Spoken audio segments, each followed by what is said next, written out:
Bonjour, nous allons travailler sur un nouveau chapitre de physique-chimie. Je préviens tout de suite, ça va être un chapitre assez compliqué et donc il va y avoir plusieurs vidéos pour pouvoir bien expliquer les différents phénomènes. Alors là, j'ai décidé de m'attaquer à la pile électrochimique. On va partir d'un premier constat. Donc la réaction fer sulfate de cuivre.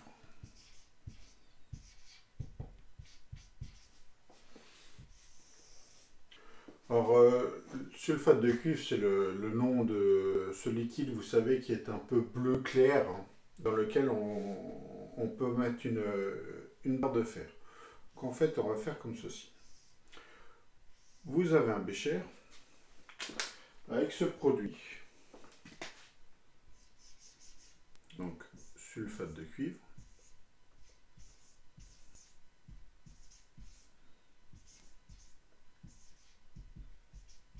C'est un peu bleu, hein. Et donc, nous allons plonger dedans une barre faite de fer.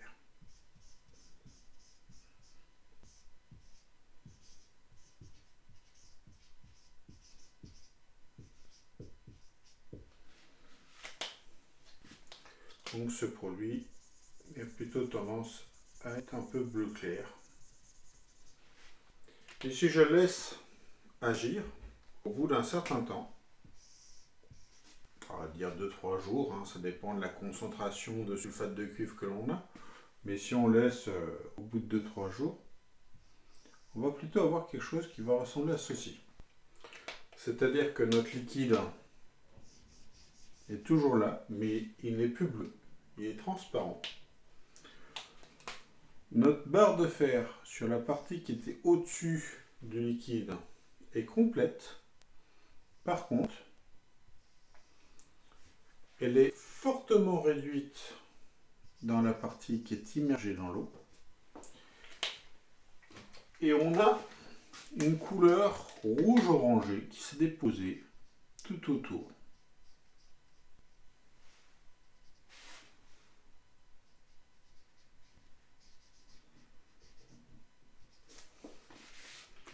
Donc, je rappelle, le liquide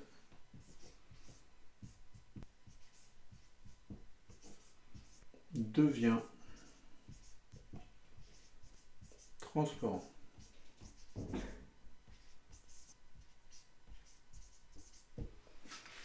Si, sur ce liquide, j'en prends une certaine partie, donc je fais un test. Test du liquide avec de la soude.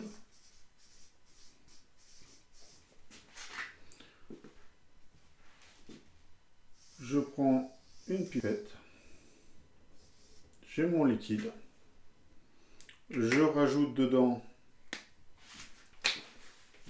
on va prendre du verre,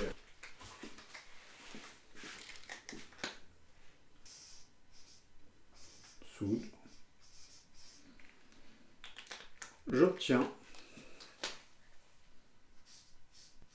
dans ma pipette, pas dans ma pipette, dans mon tube à essai, un précipité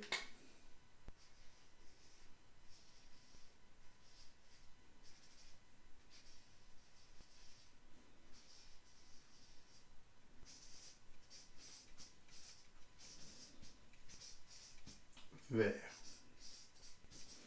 Le précipité vert nous indique qu'il y a une présence. Alors, si vous regardez sur vos cours, hein, normalement vous avez ce schéma, ce graphique avec tous les tests avec de la soude. On avait des précipités bleus, des précipités verts, des précipités marrons, etc.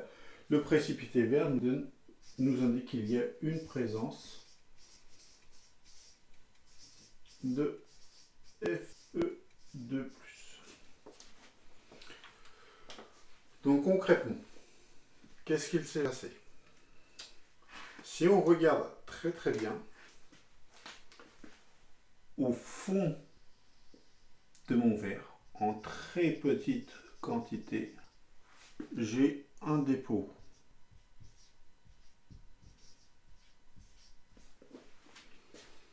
Pas grand chose. J'ai surtout ça. Une partie du fer s'est transformée en Fe2+.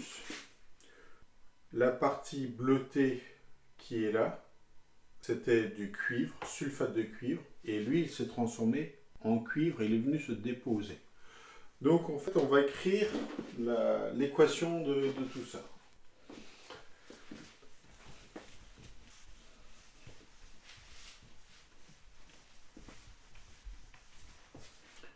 Donc, équation bilan.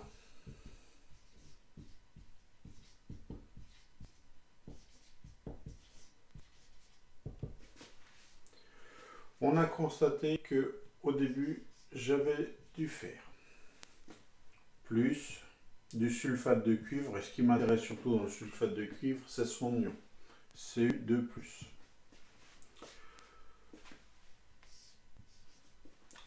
Les 2+ sont passés là. En fait, c'est pas réellement ça qui s'est passé, c'est plutôt les ions, les électrons qui étaient en quantité normale autour du fer se sont remis sur le cuivre.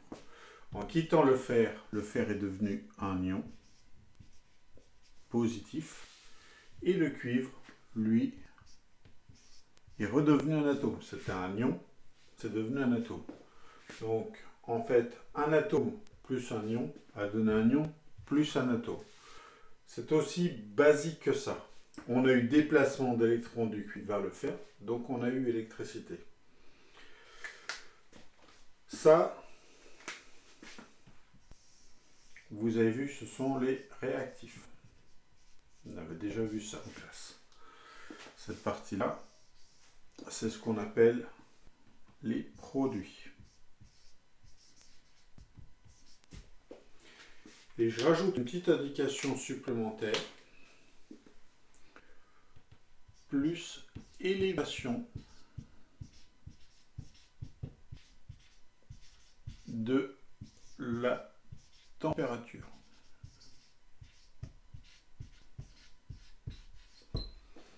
En temps normal, on peut constater que si on avait pris la température au début, donc c'est vraiment plutôt température ambiante, si on avait eu 21 degrés Celsius, et ben, notre réaction chimique peut nous permettre de monter jusqu'à 35 degrés Celsius.